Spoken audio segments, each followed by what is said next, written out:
ran a poll on our YouTube channel and asked people, what's the biggest financial regret you have? And 45% of people said that they didn't start investing early enough. As soon as you start making money, save and invest 50% of it. Whoa. Literally that. For every pound you make, save 50p and invest it. A lot of us are working ourselves into the ground because we're trying to make money, we're trying to better ourselves, and those are all good things. But we are letting go of very important things. You know, your tomorrow isn't always guaranteed. So I think it's very important to strike that balance between your desire to become financially free and the need for you to look after yourself for the future version of you that arrives 10 years from now, to be thankful to you that you actually looked after yourself. Then when we started the idea of the Humble Penny, it began as a blog. We bought thehumblepenny.com. We did the Humble Penny blogging 3 times a week, and we were there trying to grow the audience as the world started to show an interest. In 2019, we were like, there's a big talk about video, YouTube. And so we're like, oh yeah, let's start a YouTube channel. And we're like, let's just make one video. Again, we had a title, we had who's going to do the video editing and who's going to do the video itself. And we filmed it in our dining room. And that was our first ever YouTube video. People were like, oh, I've been watching your YouTube channel and we absolutely love what you're doing. We'd love for you to put your ideas and everything you do, everything your journey, everything you teach, put it into a book. And that's where this book, Financial Joy, as a title, was born. If you could trace all of this by start with the blog, what made your blog stand out? I think what made it stand out is... Hi everyone, welcome to another episode of Stories That Shape Us. I'm your podcast host, Samuel Agbede, and today we have with us Ken Okoroafor. Ken and his wife Mary are the founders of The Humble Penny, and their goal is to help others achieve financial independence and create financial joy in their lives. But they don't just talk about these things, they actually live the life. So for example, at the age of 34, they both became financially independent, and they recently wrote a book, which we'll talk about very, very shortly. But they've also helped, I think, about 3 million people to find more financial joy and structure in their lives.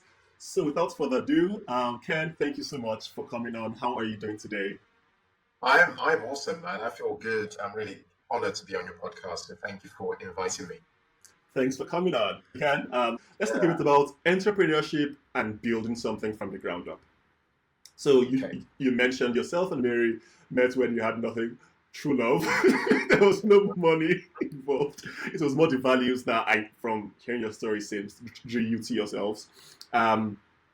Just talk to me a bit about that process of building something that was a side hustle. I think you're still working in the financial space, and then growing that into the sort of like growing empire that it is now. You've mentioned about how Humble Penny came to be, but could you talk a bit about the process behind you and Mary thinking, let's work on this, and let's go to the next stage to work on this blog, and let's work on a YouTube channel? How did that play out for you? Okay, that's a great question. So initially, let's just go back a little bit to around 2016. I've always been a big believer in expanding my imagination. So I learned a lot. I learned a lot from other people. I've learned that creativity is a critical ingredient to building wealth, making money, and all those things. But the problem is as we get older, our creative abilities and our imagination always gets depleted. So around 2016, I was reading a lot of books, and I was just consuming content that really spoke to who I wanted to become in the future. And around that time, Mary was doing exactly the same thing, and that's where the initial idea for the Humble Penny kind of started to come together. But then when we started the idea of the Humble Penny, it began as a blog. We bought thehumblepenny.com. We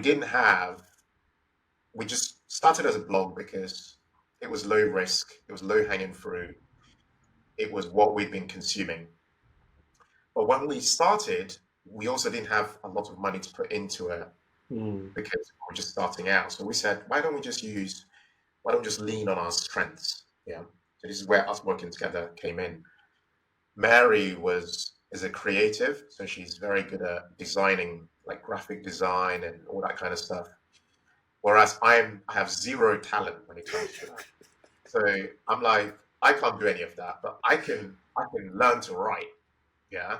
So I started doing the writing, and Mary started doing the designing. So she would design all our Pinterest pins, all our thumbnails, all our covers on like using Canva and this Photoshop. whereas I did the writing. So we started doing something that we found to be fun. We were like, yay, we're doing something together as a couple. You do this bit, I do this bit. Mm. So we did the Humble Penny blogging 3 times a week. And we were then trying to grow the audience as the world started to show an interest. BBC, all these various platforms started to show an interest in what we were doing. 2 years later, in 2019, we were like, wow, like there's a big talk about video. A lot of people are talking about video. Like people are like, oh wow, like YouTube and all this stuff. People talk about video a lot, and video is going to be the future. And at the same time, audio was emerging as a future direction with podcasting and what have you. So we were like, oh, maybe we should try something. Maybe we should try a video. But again, we didn't really have the skills. So we were like, well, why don't we try one? Just try one video. Mhm. And I had an interest in photography. I used to go and take pictures in London. I'd get on a train, go to London Bridge, set my tripod up on the bridge, and just take pictures of like Tower Bridge. And I just love doing stuff like that. That was just for me to develop a bit of a hobby. So I had some equipment. I had a camera. So we're like, oh yeah, let's start a YouTube channel. And we're like, let's just make one video. Again, we're like, oh, well, we don't have the skills. Mary's like, oh, I can learn video editing. Wow. Then maybe you can film. So she's like, instead of watching some videos on YouTube to learn video editing, then I started practicing how to film myself to be confident in front of a camera.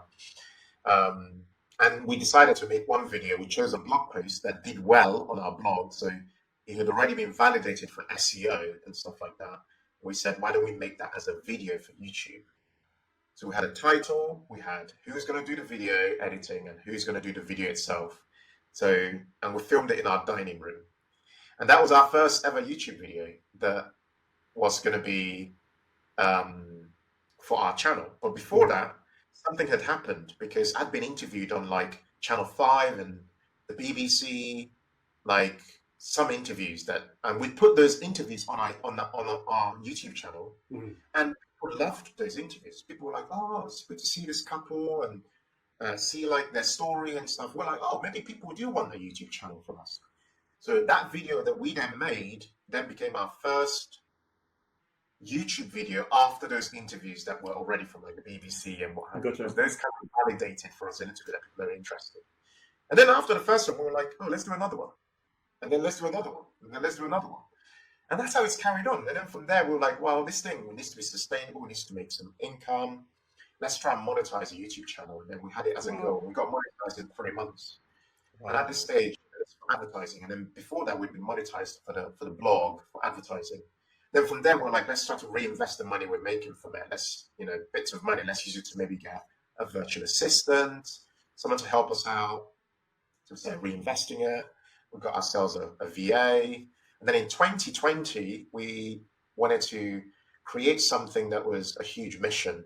We had this vision of helping at least 10,000 families or people to become financially free by 2030. But we needed a platform for doing that. And that's where Financial Joy Academy got born. Wow. For COVID in February 2020. We wanted to create. So this is our third elevation from what was a blog, then a YouTube channel, then now this Financial Joy Academy. And that was going to be a membership platform. Again, we didn't have the skills, but we're like, okay, we've seen it work like in America or somewhere. We must be able to make it work here. And then I hired a lady called Sarah in Florida who I found on like, I don't know, Fiverr or something. Mm-hmm. So I hired her and said, look, come and help us out. So we reinvested our ad money into getting a VA. And that was it. And we were building this platform from inception. We had like this vision. We wanted to be like Netflix, but instead you have entrepreneurship content, personal finance content, personal development content, all in one place. Wow. That's where financialjoyacademy.com was born. And then it's just carried on like that, And in December last year, 2022, we had a vision. We were like, oh, it would be nice for us to write a book, one day. It would be really amazing. We've seen other people do it. We think we can do it too. 14 days later, we had an email from the second largest book publisher in the world saying, I've been watching your YouTube channel and we absolutely love what you're doing. We'd love for you to put your ideas and everything you do, everything your journey, everything you teach, put it into a book. And that's where this book, Financial Joy, as a title, was born. And again, it was Mary and I doing things together. So unity has been a running theme basically across our Mm. entire trip. And also that openness and that willingness to try new things and be a bit Yeah. daring, I think is very important because like a lot of people suffer from the fear of failure, and we do and we did as well. But I think you have to believe in yourself, you have to back yourself, you have to be willing to believe in your own ideas. And that comes from self-awareness. You know, you have to Mm. really understand who you are and what you want out of your life. And for Yeah. us, a lot of that came from that desire to want to become financially independent back in 2009. That journey over a decade after that, and really almost that willingness to be countercultural, to do things that not all your friends are doing, but something that you believe in and in your essence you believe can have impact and and help you move forward. So yeah, sorry, I've digressed a little bit, but I don't know if I've So actually answered. no, you're answering it so well. I've got so many, so many questions off the back of that, but I'll ask just two. I think it's a very profound story. One key takeaway for me is this daring, abilities that yourself and Mary both like employed. You had this vision, and you're like, "We'll go learn it." Like we didn't have to be experts in it. We'll just start with that. The first question I have is, if you could trace all of this, like start with a blog, and you were concerned about that for 2 years, and then moved on to the YouTube. What made your blog stand out? That the Ah, BBC and the other, what made it stand out? okay, that's a very easy answer. Mhm. I think what made it stand out is, first of all, branding. I think branding is very important. A lot of people take branding for granted. When we started out, we were very new, but we had some of the biggest brands get in touch with us to want to work with us in the first 6 months of starting. And that's because they saw our brand as almost like an established name, even though it was still new. Yeah. Mhm. The reason for that is because we were very intentional about our branding. Yeah. Yeah. That's the first thing. And by that I mean like we paid close attention to colors, we paid close attention. Like for example, the humble penny has a yellow color that we use, which is the color for wisdom, right? Mhm. And we were very intentional about our choice of colors for what we're doing, right? And also then beyond the things that you can see, it's then this unwritten energy. So Yeah. like your values have to come across, that your core values and the authenticity behind what you're doing needs to be felt by people. They need to know you're Mhm. not just like rehashing all the other things that people are saying out there, but you're saying what you're saying from the heart, and it's coming from a real place. Mhm. So for me, I think it's that honesty, integrity, transparency, and branding. And then one thing I'd add is consistency, because I remember various people who started with us doing various other things, but a lot of them have dropped away. They've just like Mhm. given up and not carried on. But we really believed in what we were doing. Like we saw that as a critical, life-changing mission, not just for us, but for the people we believe we were being called to serve. So I think consistency is very important, and because we kept showing up, Mhm. believed more in us, basically. Yeah. This like fits perfectly into the next question, which is about: did you ever have a time where you like almost quit, like where you almost shelved the vision, basically? So we've had very difficult times, but we didn't have a time when we almost quit, and I'll tell you why.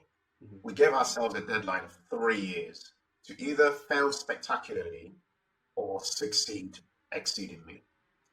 Wow. 3 years from 2017 December to 2020 December. That was it. I think a lot of people fail or don't achieve what they want to achieve because they give up too easily. They start something, it doesn't work out in 6 months. They're like, oh, this thing's not working out. And then they just give up. Whereas I Mhm. remember listening to these two guys on a podcast once, and they said they give themselves a long period of time, like 3 years, to make what they're doing work. So that way, even if they were facing challenges, they were just like, yeah, whatever, we'll carry on because we'll have this 3 year period. And so we decided to adopt that idea and give ourselves a 3 year period to succeed in what we're doing. And so even though we face many challenges like raising two children under the age of two and like doing different qualifications, doing an MBA, working in demanding jobs. I worked as a chief financial officer, so as a board level role.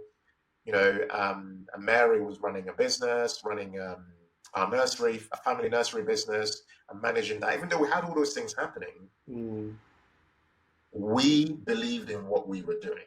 Like, we believed in it, and so even with all those challenges, that made us persist, basically, and keep going. Wow, given time to fail spectacularly or succeed exceedingly well.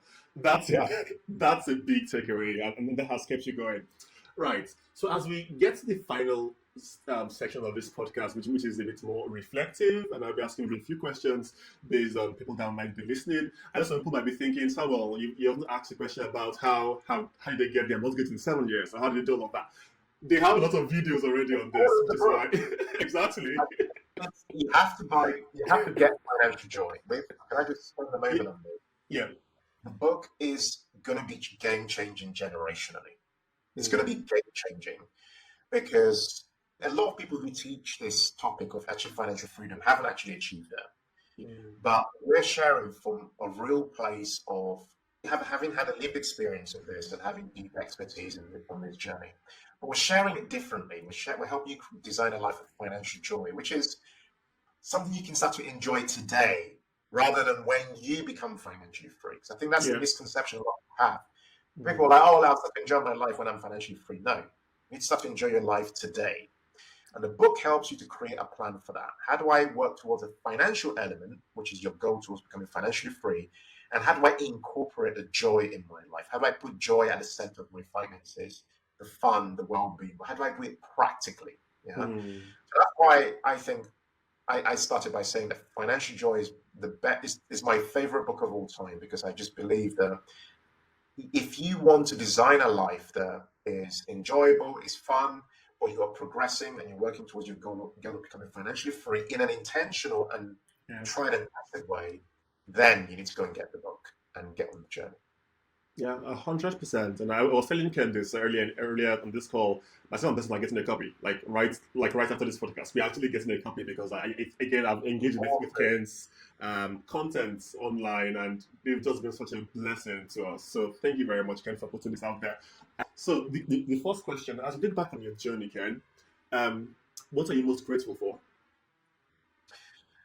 I'm most grateful for my health, because I think a lot of us underestimate how important your health is for the vision, almost not cutting short the destiny that your life is unfolding into. So I think health is actually a really, really important thing. I'm also most grateful for the things that my parents have instilled in me that have helped me to become an individual and helped me to believe in myself over time. Because I think self-belief and self-awareness is very critical for achieving big goals like becoming financially independent and progression in your career and stuff like that. So I think those values are very critical. And then the final thing I'd say I'm really most grateful for is the opportunity and the gift to do what I do today, because I just think there's so many different ways that my life could have gone, but God's really given us a platform. And I say that to give God glory in everything I do, because nothing I do would actually exist without God's permission and God's plan. So for me, I'm very grateful that God has given us a platform to be, in my words, to be almost that light on the hill, to really help other people see where they're going, to help other people have visibility for how to move forward in their finances. So for me, those are, obviously outside of the other things we talked about, like meeting my wife Mary and so on. Those are the things that I'm really, really grateful for. Cool. Question 2 in the reflective stage of questions. If the young Ken, so the Ken who left Nigeria and was on a plane into the UK, trying to settle in, fit in, came to you for advice today, and I was like, hey, I just jumped to this country, and I began to learn from you and be mentored by you. What is one key advice you'd give him? Knowing what you now know. Open an investing account. That's the first thing. Really? Yeah. Go and open an investing account straight away. Because you stand to benefit from the power of compounding interest over time. A lot of people one of their biggest, we ran a poll on our YouTube channel and asked people, what's the biggest financial regret you have? And 45% of people said that they didn't start investing early enough. If I had to go back, the advice I wish someone gave me was, as soon as you start making money, save and invest 50% of it. Whoa. Literally that. For every pound you make, save 50p and invest it. Don't leave it in your bank account. Invest it. Be aggressive. Before your children come, before you settle down, before anything, get super aggressive at investing. Like really, really aggressive. That way, you get accustomed to a simpler lifestyle. Because a lot of people struggle today because of lifestyle inflation. They just keep getting that next thing, the next bigger car, the next bigger house, the next bigger holiday, the next bigger thing, driven by, what they don't even know.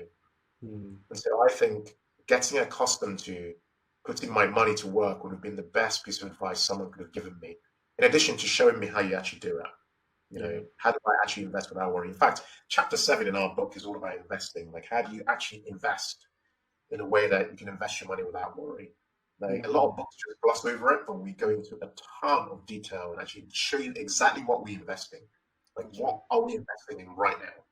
All those things are shared in our book that I mentioned earlier. But that would be the advice I would have given my younger self.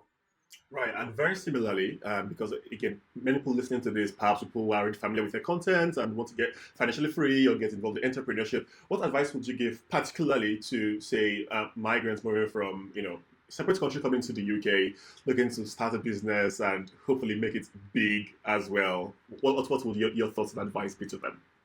Start an online business. So there are 3 types of businesses you can start. You can start a service-based, product-based, or content-based business. I have had experience of all 3 of them. I've run a tuition business, we've run a nursery business, we've run a party business, we've run a event business, the different things we've done, right? One thing I can tell you is that you want a business that can give you the potential for you to be a small global business. By that I mean, even though you're small, you're running from like the back of your house like I am, but you could have customers in the US, in Canada, in Europe, in Australia, in Nigeria, in Ghana, in wherever, basically. People can connect with you by virtue of the leverage that media gives you, because media actually gives you leverage. A bit like when you buy a piece of property and the bank gives you 75% as a mortgage and you put down 25% as a buy-to-let, for example. That's leverage being created there because that money that the bank's giving you is amplifying the returns that you're getting. In the same way, creating content and media and stuff like that amplifies your message, helps you with your marketing efforts and stuff like that. So if I was starting out, I would be teaching people. In fact, I actually do that now, but I'd be teaching people essentially how do you create a business that gives you recurring income each month, but without you putting in more time. I call that a smart side hustle. How do you do that? So you're not necessarily putting in more time, but it has that potential to create your recurring income each month. And really, it's usually an online-based platform that lets you do that. Wow. That's a lot. That's actually a lot of good content now that we have in this episode. Final question, Ken. Again, this has been such an inspiring conversation with you. Thank you so much for coming. This question is more in terms of vision for the future, for the world as it is. You mentioned you have children growing up, and what is your vision for the world in, say, a couple of years? What would you want their world to look like, the world that they grow in? I guess I'd want their world to be one that's peaceful and one where they could actually still enjoy a good life, but without having to work till their 70s or 80s to make it a reality. So the big concern I have for our children's generation, one of them is that, assets are very expensive and children, they will just struggle to get on things like the property ladder and stuff like that. I think if I could change things, really, it would be that, they grew up in a world where they didn't have to fork out maybe 8 to 10 times their salary in order to be able to buy a house, for example. That's a very difficult place to begin, or a place where you're beginning your life with a load of student loan debt That's actually a very, very difficult place to begin.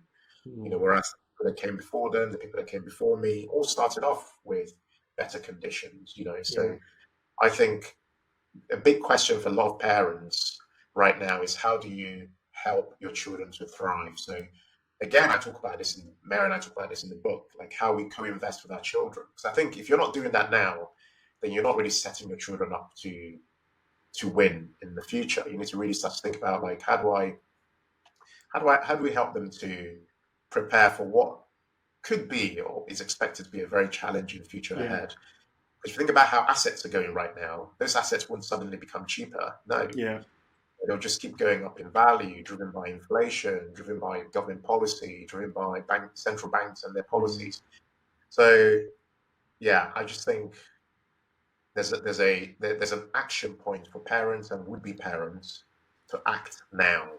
Yeah. Act now and co-invest with your children. Again, since I have the opportunity to say this here, we cover this extensively in our book and Yeah. mentioned that you should definitely make sure you check that out as well. Let's go back to part of your beginnings and your upbringing.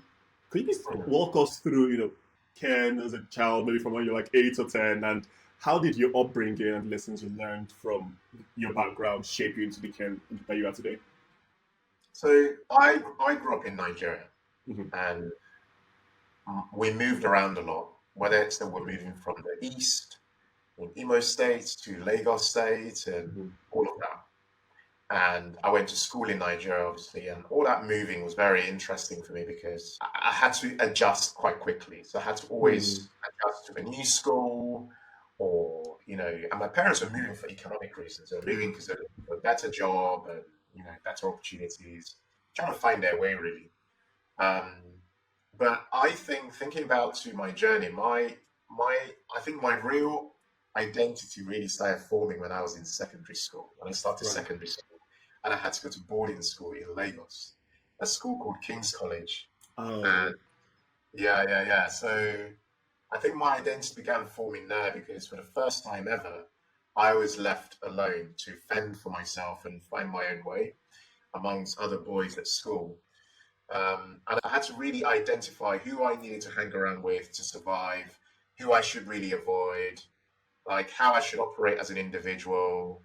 Like how do and I identified in that space that being smart actually took you places, like you were respected for being smart.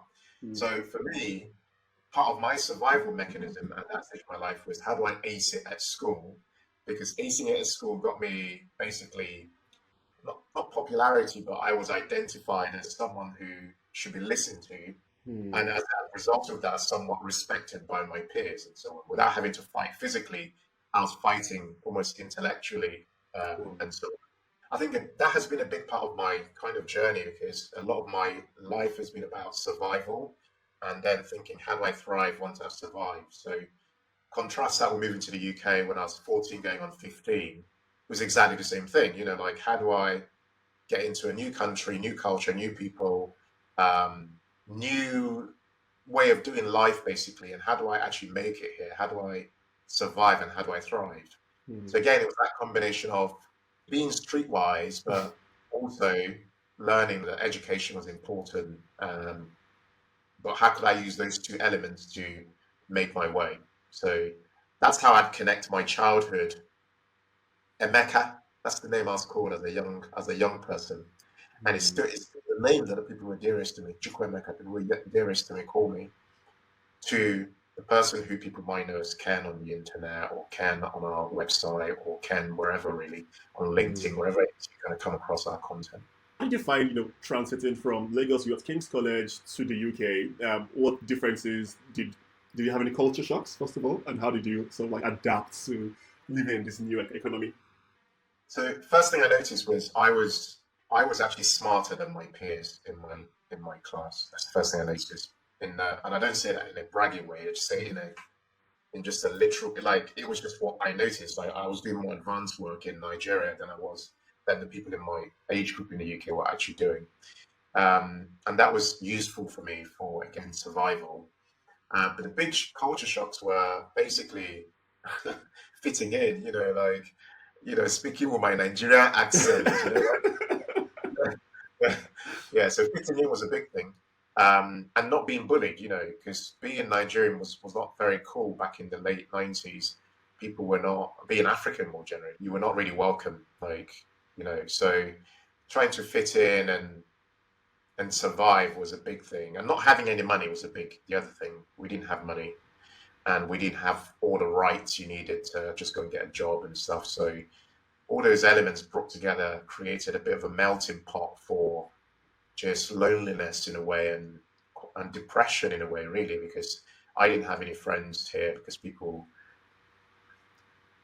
were not very friendly. I eventually made some friends with other immigrant children, immigrant teenagers, people who were from Nigeria and Ghana, and a guy actually from uh, some other African country. I'm trying to remember the name of it now. I eventually made those friends, and those were useful for me for, again, what would become the foundations I needed to survive and eventually look to thrive one day. We'll talk about financial independence shortly, but something you said that I wanted to maybe drill a bit into was this topic that is currently, going on about passion versus just getting involved in the different areas and working hard there. So, in fact, there's a book by Newport, I think, So Good They Can't Ignore You. That sort of advocates you don't necessarily have to have passion in something to be great at it. I wanted Yeah. to get your thoughts, just your opinion on this topic. Do you think passion counts, or is there is there a balance between something that someone is not necessarily very passionate about, but you still work hard to get greater? I think it's a combination of passion, talent, and demand. In fact, we talk about this in the book. It's called a 3 seed formula. I think what you're passionate about is important, but it's not the only thing. So I think there needs to be an intersection between what you're passionate about, which is what you have an interest in or what you love doing, and what you're good at. Like what you're good at is very important. So I take the humble pain as an example. I was passionate about helping people, sharing information. Like I'm a sharer. Like, I like to share and empower people. That's a passion. Whereas I had a talent in this area of money management. I worked in investment business for 14 years. But when you bring those two elements together, you can create an outcome. For example, the Mm, humble pain was that outcome. But there's a third element, which is demand, because if no one's interested in this element, then it doesn't work. You could potentially waste your time doing it. So I think it's element of passion, element of talent being what you're good at, and then is there demand for it out there? Are people interested in what you have to share or offer? mm. Passion, talent, and demand. I quite like that because I'm like you as well in the fact that I think there's a balance between both of them. I don't think it's just passion alone or just hard work alone. I think there has to be some other thing, and I think you've articulated really well what that other thing is, even though I hadn't figured it out until today. And the reason why folks listening should get the book to learn about this. So yeah, you then go on and study finance. At what point did you realize I've got this ability to teach people. I've got this passion to share this with people to help them create financial joy in their lives. Do you remember a pivotal moment where that was a thing for you? Do you know what? I would always, when I explain things to people, Mhm. and this is before any of what we do today actually started, I like to explain it like I'm explaining it in the way that my children would understand it. Or in the way that my mum, who's much older and in her late 60s, would understand it without complexity and without jargon and that kind of stuff. Mhm. So I found that people always say to me, "Oh, you're really good at explaining stuff." And they'd say random things like, "Oh, you should be a teacher. Like, you should be someone said you should be like a lecturer or a professor. You're just good at explaining things in a way that people actually understand it and want to do something with it." But I always just ignored it. I was just like, yeah, like whatever. I'm just explaining stuff to you. I hope it's useful, like a bit like that. So I didn't really take it that seriously. Mhm. Uh, but then it wasn't until we started, because when I think about explaining something to someone, I think of it like a story. A story has that beginning, middle, and end. It's like you're taking someone on a bit of a journey. So I apply that thinking to creating content and explaining things to people in a way that they can relate to it. Like, for example, if I want to explain to you what an index fund is, I'll talk to you about the supermarket. I'd say to you, oh, it's like going to Sainsbury's or Tesco's and making a shopping list. but instead of buying all your groceries, you're buying companies. Mhm. When I explain it like that, people kind of understand. They're like, wow, okay, I think I understand it now. So I think it was I think it was just a general interest in wanting to help people understand stuff. Because I feel when I understand something, the best way to show I've understood it is to teach somebody else. Hmm. Like actually say, oh, actually, do you understand it based on how I see it? So Right. Okay. Okay. So it was out of that desire to explain things simpler that you realized, oh, there's an opportunity here to get involved in explaining financial concepts to people. Um, yeah, exactly. yeah. Because the internet has always been, it's been a big part of all our lives. And I've always thought, you know what, like I've seen other people do it. Mhm. I've always admired other people doing things on the internet and thought, wow, I wonder if I could do something like that. I used to read a lot of American blogs, a lot of American like content because I just find those guys just a bit more daring. Mhm. And I've often thought to myself, wow, like these guys are just they're sitting in their bedrooms or wherever they are, but they're creating stuff that's changing people's lives, Mhm. um, but with potential to also create an income for them by doing it online. So that intrigue made me think, actually, maybe this my idea of being able to explain things to people might actually be something that I could use Mhm. um, somehow, online. Hey there, a very quick one. We're trying something a little different in this episode, and I'd love to hear from you. Yes, you. What's one money lesson you wish you learned earlier? Now, this could be about spending, about savings, about investing in stocks, or really just navigating life and money. But it has to be something that would have saved you stress or helped you to go faster. Tell you what, I'll go first. For me, I've learned that the more value you bring, the more money tends to find you. Not always instant, but I found this to be true consistently. Anyways, drop yours in the comments and I'd love to learn from you. And if these kind of conversations matter to you, honestly consider subscribing. Feel free to share this with a friend as well. But anyways, back to the episode. Right. Okay. And you've taken that desire, grown this really inspiring series of content on YouTube, on LinkedIn, the book now, and you've done this with your wife, Mary. So we'll talk a bit about Mary and how she's impacted your life story as well. How did you both meet, first of all? Like, do you mind telling us the backstory about that? Yeah, no, it's a big one. And just to say, by the way, our content, we have the most content actually on our website at thehumblepenny.com, where our blog Gotcha. is. So also make sure you check that out if you can. Okay. But how did Mary and I meet? So we met in the most bizarre place. We met at a property investing seminar. Right?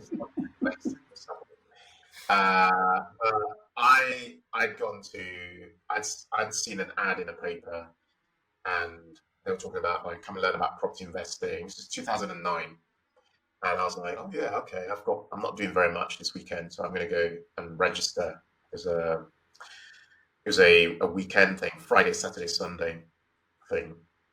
So, but unknown to me, Mary's older brother, who's about 10 to 12 years older than her, was meant to go with his wife, but she couldn't make it, so he took Mhm. his younger sister along with her to go to this event. And when we got to when they got there, I got there proper, super keen to learn. I was right at the front of the class because I was like, yeah, it was a big, massive hall. There's so many people in that hall.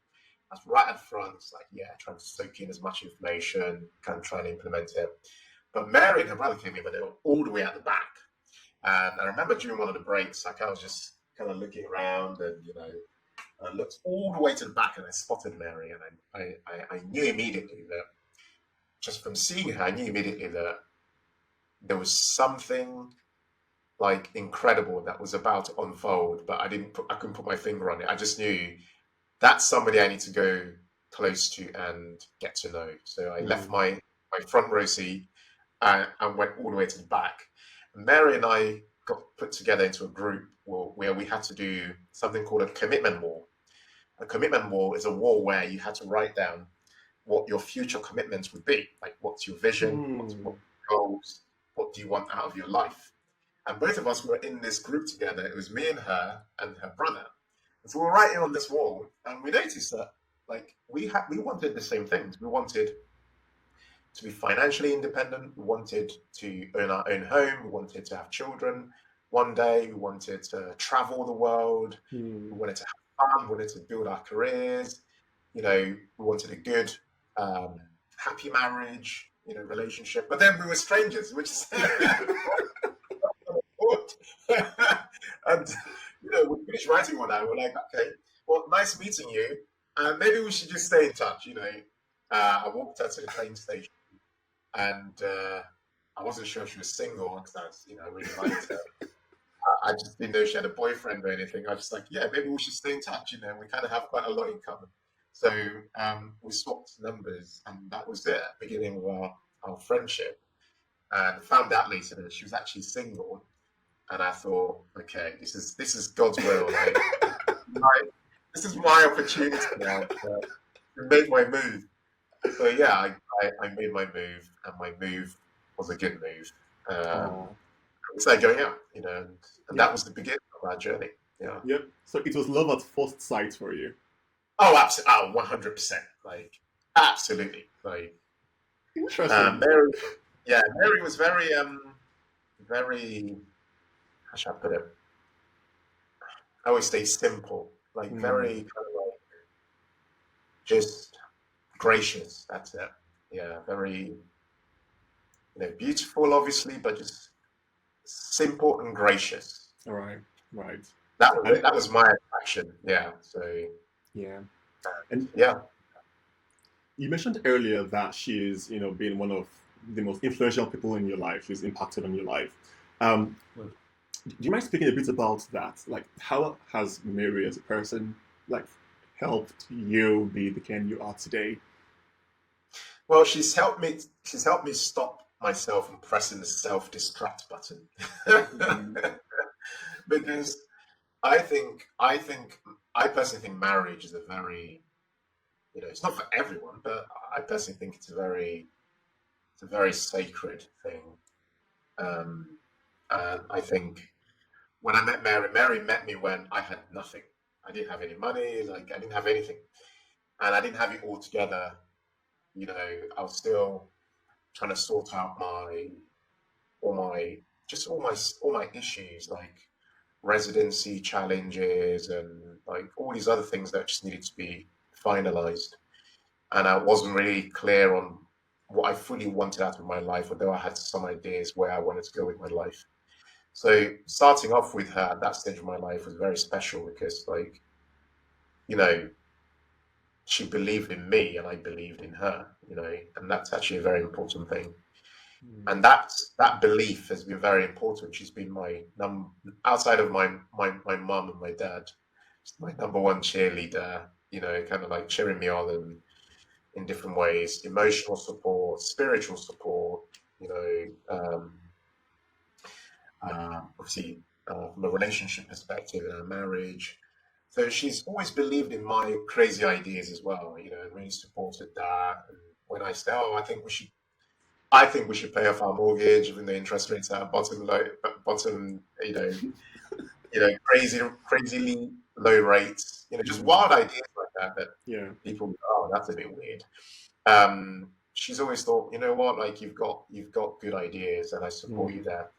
And we've always done things together. This is the one important thing. We always do everything together, everything. So whether it's how we manage our money, whether it's that we're traveling, so having that transparency and that unity has been absolutely critical, and it's built trust, because when you have trust, you have cooperation with your partner, and you have unity, and you have a foundation for us, we're people of faith, so we put God at the center of everything we do. Yeah. Have all those elements brought together, you have, in my opinion anyway, you have recipe for a very good, fruitful relationship that is ever blossoming rather than kind of contracting.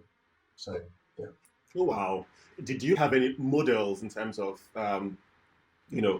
people that you looked up to in terms of having this stable relationship of support, or was that something that you just knew you wanted? I'm keen to know how that played out for you, because it looks like from this meeting that you went to, this investment, you already had quite a strong idea of the kind of life and marriage you wanted to have, right? Yeah, Yeah. Do you I have think any it came. others?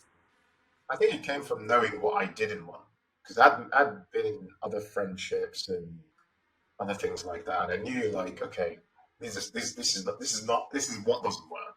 Yeah. But also, I think the biggest, when you say model role models, I'm guessing you mean is actually observing our parents. Hmm. I think is what it is. So I've watched my parents who've been married for more than 40 years.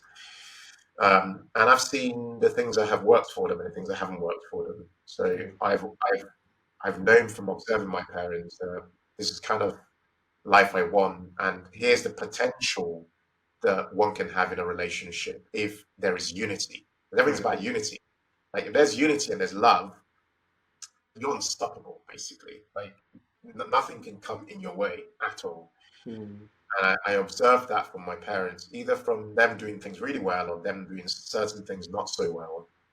And Mary did the same. You know, her parents are older than my parents, um, and her dad's in his 80s, and a mum in the 70s. Hmm. So observing her parents and their unity and what's worked for them, and I think really helped us to be clear on what we wanted out of Hmm. our own lives long term and what we didn't want. You know, Yeah. Yeah, 100%. And Ken, is there anything you'd like to say to our audience that I've not asked a question about, or something just not heavy on your heart that you think our audience needs to hear right now? I'd say a life of financial joy is very, very critical to the future. A lot of us are working ourselves into the ground Hmm. because we're trying to make money and we're trying to better ourselves, and those are all good things. But we are letting go of very important things such as our well-being, or our need to Hmm. enjoy our lives, our need to have fun right now, because your tomorrow isn't always guaranteed. So I think it's very Hmm. important to strike that balance between your desire to become financially free and the need for you to look after yourself for the future version of you that arrives 10 years from now, to be thankful to you that you actually looked after yourself, Yeah. rather than work yourself into the ground. So I think it's very important for us all to really ask ourselves, what does my life of financial joy look like? Because it'll Wow. be different for everybody. What does my life of financial joy look like? I think that question will help you design the future that you want, to achieve that balance between your financial goals and the things that bring joy into your life. So yeah. What a way to end this episode. For folks listening, I'm linking all of Ken's social media handles in the show notes, and I'm also linking the link to the book as well. Again, if you haven't gotten a copy, just go. It's on Amazon. Like just invest that money. It's a fraction of the benefits you would get in terms of knowledge and the ROI in future. But once again, Ken, it's been an honor having this conversation with you. Thank you so much for your time. Thank you for sharing your life story with us, and our love to your wife Mary and your children as well. Thanks for coming on. Yeah, Really no, appreciate thank you. you, man. And as always, this is on behalf of Mary and I. So thank you Yeah. for having us on your podcast. It means the world to share our story. Thank you so much, sir, and have a good day.